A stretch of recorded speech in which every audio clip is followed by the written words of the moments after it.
terminó y me miré en el espejo, fui, sin duda, demasiado cándida para ocultar mi infantil gozo ante el cambio. Un cambio que, en verdad, fue para peor, ya que me favorecía mucho más la prolija simplicidad de mis incómodos rústicas, cuya impropiedad en mí no podía ser ocultada. Sin embargo, los cumplimentos de Phoebe, en los que no olvidó mencionar su participación en mi atavío,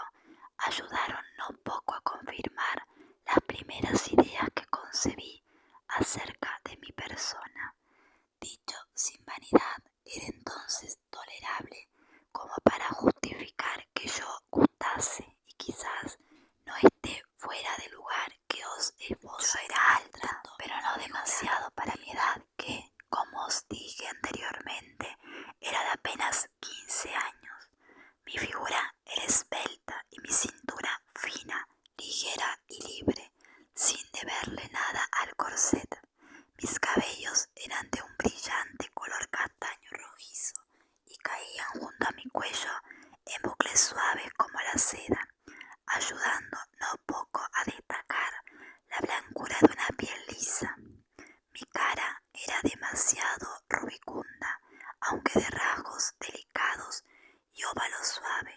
salvo mis ojos eran tan negros como imaginarse nada desagradable, más lánguidos que brillantes, excepto en ciertas ocasiones en que me han dicho que despiden fuego con facilidad. Mis dientes, que siempre había preservado cuidadosamente, eran pequeños, blancos e iguales. Mi pecho se alzaba con gracia y se podía distinguir más la promesa que el tamaño real de los senos redondos. En una palabra, promesa que se cumplió poco después que se exigen generalmente, o al menos mi vanidad me impide contrariar la decisión de nuestros soberanos jueces, los hombres, ya que todos los que conocí por lo menos se pronunciaron en mi favor, y he conocido en mi propio sexo personas que me hicieron justicia, mientras otras me alabaron sin sospecharlo. Al tratar de criticar detalles de mi persona y mi figura, que me eran obviamente fuerza, pero no sería ingrata con la naturaleza y con unas formas a las que debo tantas bendiciones del placer y la fortuna, si suprimiera afectando modestia la mención de honesta. Entonces estaba vestida y no pasó por mi cabeza la idea de que esos alegres atavíos no eran más que las galas que viste la víctima para el sacrificio. Inocentemente yo lo atribuía a la amistad y la bondad de la dulce señora Brown, quien olvidaba mencionarlo.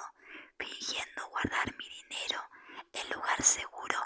logró que le entregara sin vacilar lo poco, así lo considero ahora,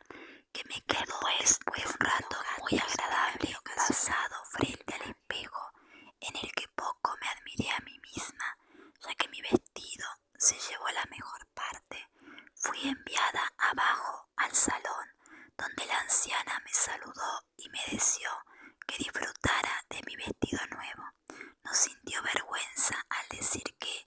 me quedaba como si durante toda mi vida no hubiese usado más que las ropas más finas, pero ¿podía ella decir algo que yo me lo tragara como una necia? Al mismo tiempo me presentó a otro primo creado por ella, un anciano caballero que se puso de pie cuando entré a la habitación y pareció algo ofendido porque solo le presenté la mejilla, un error que, si lo era, corrigió inmediatamente, pegando sus labios a los míos con un ardor que su aspecto no me había predispuesto a agradecer, su aspecto que, como digo, no podía haber sido más chocante. Imaginaos un hombre de más feo o desagradable, eran términos bajos, demasiado suaves para comunicar un color cadavérico y amarillento, grandes ojos saltones que miraban como si lo estuvieran estrangulando, una boca sobresaliente a causa de que sus dientes parecían más bien colmillos, labios lívidos y un aliento fétido. Además, había algo tan horrible en su sonrisa que lo volvía espantoso. Sin embargo, pese a que su conformación era una burla de la naturaleza, su ceguera ante sus numerosas deformidades era tal que pensaba que había nacido para gustar y que ninguna mujer podía mirarlo impunemente. De acuerdo con esa idea, había gastado grandes sumas en desventuradas mujeres que podían obligarse a fingir amor a esta persona, mientras que con quienes no tenían nada se comportaba necesario para ignorar el horror. La impotencia más que la necesidad hacían que buscar en la variedad la provocación para llegar al colmo del disfrute, del que se veía privado con frecuencia por el fracaso de sus fuerzas. Eso le provocaba siempre ataques de rabia que dirigía tanto como osaba hacia los inocentes objetos de su ataque de deseo momentáneo. Este entonces era el monstruo al que me había condenado mi escrupulosa benefactora, quien durante mucho tiempo lo había abastecido. Me había hecho bajar a propósito para que me examinara. Por lo tanto, hizo que me quedara de pie ante él, que me diera la vuelta. Luego me quitó la pañoleta y le señaló la agitación, la forma y la blancura de un pecho que empezaba a llenarse. Luego me hizo andar y hasta utilizó lo rústico de mi paso para hinchar el repertorio de mis encantos. En una palabra, no omitió ningún truco, a lo que él solo respondió con graciosos gestos de asentimiento que a mí me parecían espantosos. De vez en cuando lo miraba de reojo y al encontrar su mirada ansiosa y fiera, desviaba la mía a causa del horror. Después fui despedida y conducida hasta mi habitación y de acuerdo a su carácter, quien se mantuvo cerca de mí sin dejarme sola, con por lo menos para hacer las reflexiones que se le hubiesen ocurrido naturalmente a cualquiera que no fuese idiota acerca de la escena que había tenido lugar. Pero, aunque me avergüenza confesarlo, mi invencible estupidez o mi portentosa inocencia eran tales que todavía no había comprendido las intenciones de la señora Brown, no viendo en su pretendido primo más que a una persona extremadamente desagradable que no tenía nada que ver conmigo, salvo porque mi agradecimiento comenzó a explorar el estado y los latidos de mi corazón con respecto al monstruo, preguntándome si aprobaría a un caballero tan distinguido con vistas al matrimonio. Supongo que le llamaba caballero distinguido porque estaba cubierto de encajes. Le respondí con naturalidad que nunca había pensado en marido, pero que si tuviese que escoger uno, mi aversión por el asqueroso aspecto de ese desgraciado hacía que me sintiese mal dispuesta hacia todos los caballeros distinguidos y confundía mis ideas, como si todos los de su rango hubiesen salido del mismo molde que él. Pero Phoebe no se dio tan fácilmente por vencida y continuó sus esfuerzos por ablandarme y suavizarme con respecto a los propósitos de mi recepción en tan hospitalario hogar, y mientras hablaba del otro sexo en general, no tenía razones para desesperar de obtener un asentimiento que muchas razones tenía para suponer que sería fácil obtener de mí. Pero también tenía demasiada experiencia para no descubrir que la particular aversión que sentía por ese espantoso. Mientras tanto, la madre Brown había convenido las condiciones a la hora de con el viejo borracho lascivo de mi vez. Según supe después, debía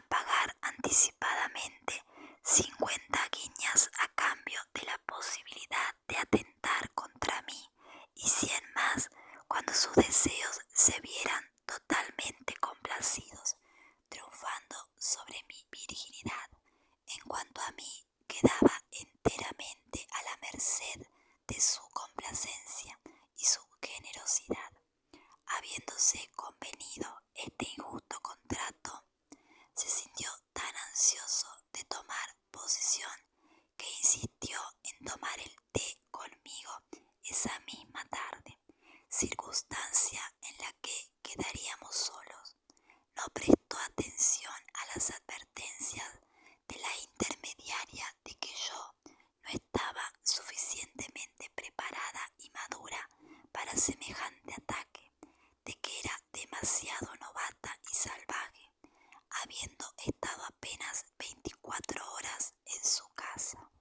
La impaciencia es un rasgo de la lasciva y la vanidad del individuo, que lo defendió de las suposiciones de una resistencia que fuera más allá de lo corriente. Quedó fijada, aunque yo lo ignorase, para esa misma. A la hora de la comida, la señora Brown y Phoebe se dedicaron a acumular elogios sobre ese maravilloso primo y sobre lo feliz que sería la mujer a la que concediera sus favores. En una palabra, las dos chismosas agotaron sus recursos retóricos para persuadirme de que lo aceptara, que el caballero había quedado encantado conmigo a primera vista, que haría mi fortuna si yo era buena chica y no estropeaba mi suerte, que debía confiar en su sentido del honor, que quedaría encaminada para siempre y tendría una carroza para ir al extranjero, y todas las cosas que podían hacer perder la cabeza a una chica tonta e inocente como era yo en ese entonces. Afortunadamente, mi aversión había echado raíces tan profundas en mí y mi corazón estaba tan bien defendido por mis sentidos que, faltándome el arte de enmascarar mis sentimientos, no les di esperanzas de que su empleador tuviera éxito, por lo menos no muy fácilmente conmigo. Los vasos se me retuvieron mucho tiempo rápidamente con el propósito 6 de la tarde de que mi cálido temperamento a veces habitaciones en el momento, y cuando el té estuvo servido, entró mi venerable ama, seguida de cerca por el sátiro, que entró sonriendo de la forma que era peculiar en él, y con su odiosa presencia me confirmó en los sentimientos de aborrecimiento que se había dado frente a mí, y mientras tomábamos el té me devoró con los ojos de un modo que me causaba dolor y confusión, cuyas manifestaciones se explicaba por mi timidez y por no estar acostumbrada a recibir visitas. Una vez terminado el té, la acomodaticia anciana alegó un negocio urgente, lo que era, por cierto, verdad, para alejarse, y me aconsejó seriamente que atendiera con bondad a su primo hasta que volviera en su interés y en el mío propio. Y entonces, con un por favor, señor, sed muy bueno, muy tierno con esta dulce niña, salió de la habitación, dejándome con los ojos fijos y la boca abierta. Ahora estábamos solos y ante esa idea sufrí un ataque de temblores. Estaba tan atemorizada, aunque sin saber con precisión por qué ni qué debía temer, que me quedé en el diván junto al fuego, inmóvil y petrificada, sin vida ni espíritu, sin saber dónde mirar ni cómo moverme. Pero no se me permitió permanecer en ese estado de estupefacción. El monstruo se puso en cuclillas a mi lado en el diván y, sin más ceremonias ni preámbulos, rodeó mi cuello con sus brazos y, acercándome a él por la fuerza, me obligó a recibir, a pesar de mis esfuerzos por desasirme, sus pestilentes besos, que me agobiaron totalmente. Descubriendo que estaba casi sin sentido y no me resistía, arrancó mi pañoleta y dejó estaba a disposición de sus ojos y sus manos. Yo seguía soportando todo sin resistirme hasta que, alentado por mi pasividad y mi silencio, ya que me sentía incapaz de hablar o gritar, intento acostarme en el diván y sentí su mano en la parte inferior de mis muslos desnudos que estaban cruzados y él supliqué con los tonos más conmovedores que no fuera rudo y que no me hiciera daño y hacerte daño, querida, por una prisa para la que no se hallaba preparado. Voy a hacerte daño. La vieja no te dijo que te amo, que seré muy generoso contigo. Sí, que me lo dijo, señor, dije yo, pero no puedo amaros. Ciertamente no puedo. Por favor, dejadme sola. Sí, os amaré tiernamente si me dejáis sola y os marcháis. Pero el viento se llevaba mis palabras, ya sea que mis lágrimas, mi actitud o el desorden de mis ropas se transformaran en nuevos incentivos o que estuviera bajo el dominio de deseos que no podía refrenar, ataques, roncando y echando espuma a causa de la lascivia y la rabia. Movilizarme en el diván solo tuvo éxito en lo primero y logró tirar mis enaguas por encima de mi cabeza, dejando a la vista mis muslos que yo mantenía obstinadamente juntos, y no pudo, aunque lo intentó con la rodilla, forzarlos a abrirse lo suficiente como para poder controlar el acceso a la avenida principal.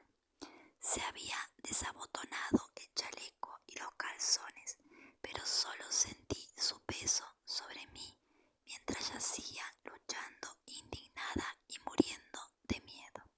De pronto se detuvo bruscamente y se levantó jadeando, resoplando, maldiciendo y repitiendo viejo y feo, porque así lo había llamado. Muy naturalmente, según lo comprendí después, aparentemente el bruto había provocado con su ansiedad y sus forcejeos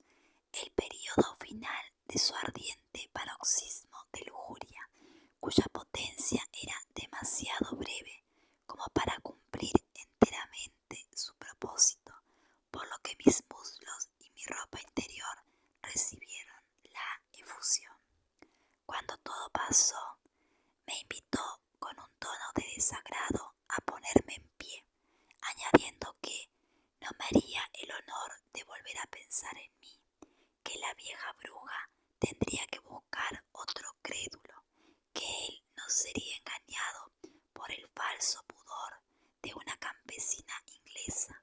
que suponía que yo había perdido mi virginidad con algún patán rústico en el campo y había venido a vender el resto en la ciudad.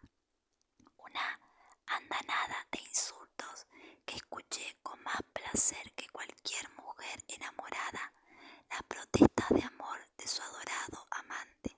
porque incapaz, como me sentía, de aumentar mi odio y aversión por él, consideré sus vehementes quejas como una defensa ante la posibilidad de que renovaran aquellos odios que la señora Brown se habían hecho evidentes. Ni mi alma ni mi mente abrieron los ojos y no podía abandonar mi dependencia con respecto a la vieja bruja, ya que me consideraba suya en cuerpo y alma, o más bien trataba de engañarme a mí misma pensando bien de ella, por lo que decidí esperar lo peor en sus manos antes que ser arrojada a la calle para morir de hambre, sin un penique ni un amigo a quien recurrir. Esos temores fueron mi desatino. Mientras esa confusión de ideas pasaba por mi cabeza y yo descansaba pensativa junto al fuego, con los ojos llenos de lágrimas, el cuello aún desnudo y la cofia caída durante la lucha, de modo que mis cabellos estaban en el desorden que podéis suponer, la lujuria del villano comenzó a fluir nuevamente. Supongo contemplando aquel capullo juvenil que se presentaba ante su vista, un capullo todavía no disfrutado que, por supuesto, aún no le era indiferente. Después de una pausa me preguntó con voz mucho más suave si me reconciliaría con él antes de que me devolviera su afecto. Para que todo al mismo tiempo se ofreció a besarme y acariciar mis pechos. Pero ahora mi extremada aversión, mis temores, mi indignación actuando sobre mí, me dieron una energía que no me era natural,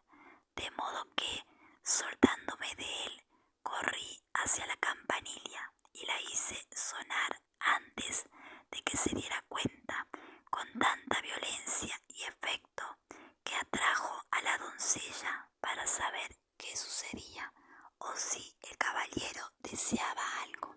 Y antes de que él pudiera continuar hacia mayores extremos, la doncella se precipitó en el cuarto y, viéndome tendida en el suelo, con los cabellos en desorden y la nariz ensangrentada, cosa que ayudaba no poco a dar un aire trágico a la escena y a mi odioso perseguidor, que seguía tratando de conseguir sus finalidades sin dejarse conmover por mis llantos y mi zozobra, se sintió confundida y no por más que Marta, la doncella, estuviese preparada y endurecida para este tipo de transacciones. Toda la feminidad tendría que haber desaparecido de su corazón para que pudiese haber visto esto con indiferencia. Además, y por el aspecto de las cosas, imaginó que los negocios habían ido más lejos de lo que había sucedido realmente y que la cortesía de la casa se había consumado realmente en mí, dejándome en el estado en que me veía. Con esta idea, instantáneamente tomó partido por mí y aconsejó al caballero que bajara y se dejara que me recuperase y que pronto me pasaría todo, que cuando la señora Brown y Phoebe, que habían salido, volvieran, se ocuparían de que todo fuera para su mayor satisfacción, que no perdería nada teniendo un poco de paciencia con la pobrecita niña, que por su parte estaba atemorizada, no sabía qué decir ante una cosa así, pero que se quedaría a mi lado hasta que el ama volviera a casa. A medida que la criada decía todo eso con tono decidido, el monstruo comenzó a percibir que las cosas no se arreglarían aunque se quedara. Tomó el sombrero y salió de la habitación murmurando y frunciendo el ceño, como un mono viejo, de modo que quedé libre de su detestable presencia. En cuanto se hubo ido, Marta me ofreció su asistencia solícita con mucha ternura. A esto quiso traerme unas gotas denodadamente y temiendo que el bellaco retornase y se apoderase de mí gracias a esa ventaja. Sin embargo, con mucha persuasión y seguridades de que esa noche no sería molestada, me convenció de que debía reposar. Por cierto, estaba tan debilitada a causa de la lucha, tan afligida por mis medrosos recelos, tan aterrorizada, que no podía sentarme y apenas respondía a las preguntas con que la curiosa Marta me acosaba y me asombraba. Además, tan cruel era mi destino que temía enfrentarme con la señora Brown, como si yo fuera la criminal y ella la persona agraviada, un error que no consideraréis tan extraño si discernís que ni la virtud ni los principios habían tenido participación alguna en mi defensa, sino solo la particular aversión que había concebido por el primer brutal y aterrador tiempo que transcurrió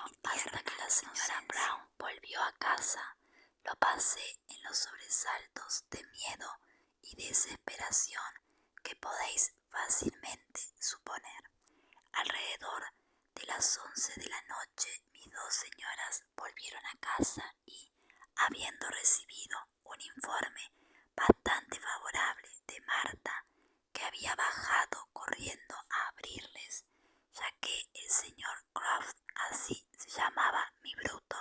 se había marchado de la casa después de aguardar a la señora Brown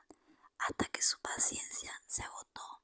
subieron ruidosamente las escaleras y viéndome pálida, con la cara ensangrentada y todas las señales del más total desaliento, se esmeraron más en consolarme y animarme que en hacerme los reproches que temía mi debilidad, pese a tener yo muchos más gustos y más fuertes. La señora Brown se retiró y Phoebe finalmente se acostó a mi lado, en parte por las respuestas que le di y en parte por su método propio de satisfacerse palpablemente. Descubrió pronto que yo estaba más asustada que herida. Ante eso, supongo, y teniendo sueño, reservó sus lecciones e instrucciones para la mañana siguiente. Así me abandonó a mi desasosiego, ya que después de darme vueltas y revueltas durante la mayor parte de la noche, atormentándome con ideas falsas y aprehensiones, caí por pura fatiga en una especie de sopor delirante, del que desperté a última hora de la mañana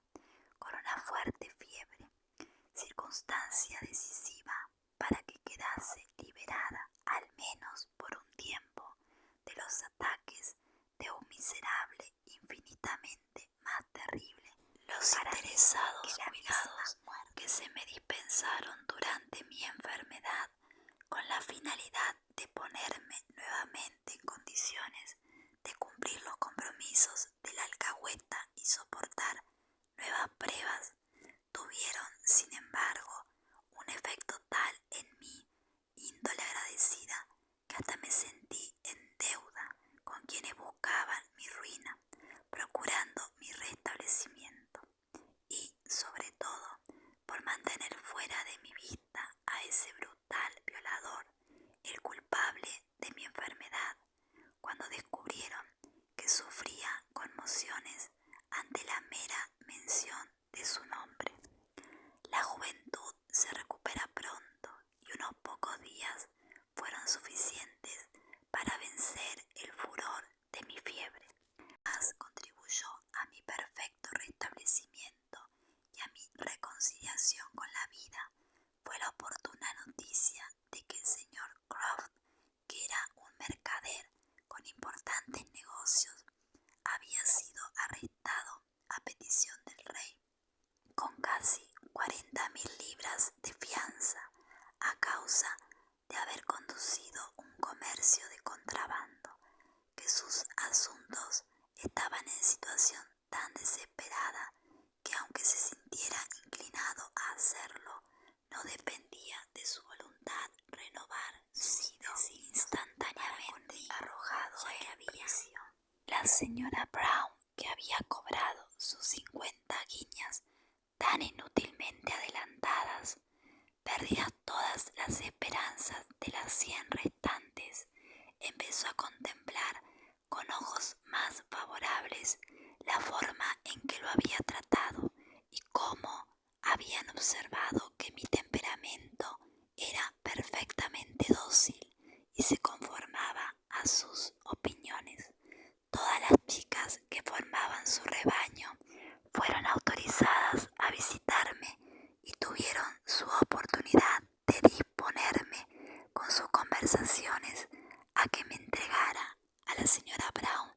para que de acuerdo con eso la dejaron entrar a mi habitación, y la traviesa e irreflexiva alegría con que esas atolondradas criaturas consumían sus ocios me hizo envidiar una condición de la que solo veía el lado bueno, tanto que ser una de ellas se transformó en mi ambición, una disposición que todas cultivaban cuidadosamente. Ahora solo deseaba recuperar la salud para estar en condiciones de sobrellevar la ceremonia de iniciación. Las conversaciones, los ejemplos, en una palabra, todo contribuía en esa casa a corromper mi nativa pureza, que no estaba enraizada en la educación. Ahora el inflamable fundamento del placer, que tan fácilmente ardía a mi edad, obraba extrañamente en mi interior, y el hábito de la modestia en que había sido criada y no educada comenzó a evaporarse como el rocío bajo el calor del sol, por no mencionar que hice vicio de la necesidad a causa de los constantes temores que sentía recuperada, y a ciertas horas se me permitía recorrer la casa, pero prudentemente se me impidió ver a nadie hasta la llegada de Lord B. de Bath, a quien la señora Brown, de acuerdo con la generosidad que había demostrado en ocasiones parecidas, se proponía ofrecer la exploración de mi chuchería, que tan gran valor imaginario sustenta. Y como su señoría era esperado en la ciudad en menos de 2 semanas, la señora Brown juzgó que yo estaría totalmente renovada en belleza y lozanía para entonces, proporcionándole un mejor negocio que el que había hecho con el señor. Mientras tanto, yo había sido tan completamente transformada, como dicen ellas, obedecía tan mansamente sus órdenes, que aunque se hubiese abierto la puerta de mi jaula, no se me hubiese ocurrido volar a otro sitio por preferido a donde estaba. Tampoco tenía el buen sentido necesario para lamentar mi condición, sino que aguardaba tranquilamente lo que la señora Brown quisiera ordenar para mí. Y ésta, por su parte, por sí misma y por medio de sus agentes, tomó todas las precauciones necesarias para calmar y adormecer cualquier reflexión justa sobre sermones sobre moral por encima del hombro,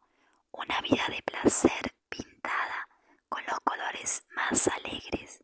caricias, promesas, trato indulgente. En una palabra, no faltaba nada para domesticarme por entero y para impedirme que saliera a pedir un mejor consejo en otro lugar. Ay de mí, ni siquiera pensaba en ello. Hasta ahora la corrupción de mi inocencia solo se debía a las chicas de la casa, sus lascivas conversaciones en que la modestia estaba lejos de ser respetada. Las descripciones de sus encuentros con hombres me habían dado un tolerable conocimiento de la naturaleza y los misterios de su profesión, al tiempo que provocaban un cosquilleo de sangre caliente y florida por todas mis venas. Pero por encima de todo, mi compañera de cama, Phoebe, cuya alumna directa era, apuró sus talentos para darme los primeros matices del placer, mientras la naturaleza, estimulada y desenfrenada con tan interesantes descubrimientos, padecía una curiosidad que Phoebe avivaba de pregunta a pregunta. Con sus sugerencias me explicó todos los misterios de Venus, pero no podía quedarme mucho tiempo en una casa como esa sin ser testigo presencial de más de lo que podía